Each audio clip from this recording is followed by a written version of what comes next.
TCS प्रकरणातील mastermind संशयित निदा खानची अटकपूर्व जामिनासाठी आता धडपड सुरू आहे। फरार असलेल्या निदा खाननं अटक टाळण्यासाठी वकिलांमार्फत जामिनासाठी हालचाली सुरू केल्याचं कळतंय। एसआयटी कडून तपासाला वेग आलाय। भिवंडी, मुंबईसह इतर ठिकाणी तपासासाठी पथकं रवाना झाली आहेत। दरम्यान अटक होऊ नये यासाठी अटकपूर्व जामीन अर्जासाठी निदा खाननं प्रयत्न सुरू केले।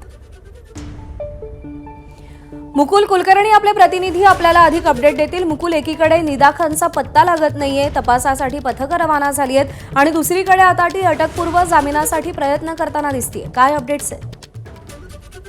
बरोबर आहे। 25 मार्चला पहिला गुन्हा दाखल झालेला होता, तेव्हापासून निदा खान फरार आहे। अद्याप तिचा कुठेही ठाव ठिकाणा लागलेला नाहीये। तिच्या शोधासाठी एसआयटीची पथकं ही रवाना झालेली आहेत। राज्यामध्ये त्याचबरोबर राज्याच्या बाहेरही ही पथकं रवाना झाली, मात्र ती अद्याप हाती लागलेली नाहीये। दरम्यानच्या काळामध्ये आपण एक महिला आहोत असं कारण पुढे करत ती आता जामिनासाठी प्रयत्न करत आहे। अटकपूर्व जामीन मिळावा यासाठी तिच्या वकिलांकडून हालचाली देखील सुरू झालेल्या आहेत। त्यामुळे पुढील 1 ते 2 दिवसामध्ये याबाबतचं चित्र स्पष्ट होईल। निदा खानला जामीन मिळणार आहे की नाही मिळणार आहे। मुकुल, धन्यवाद दिलेल्या माहितीसाठी।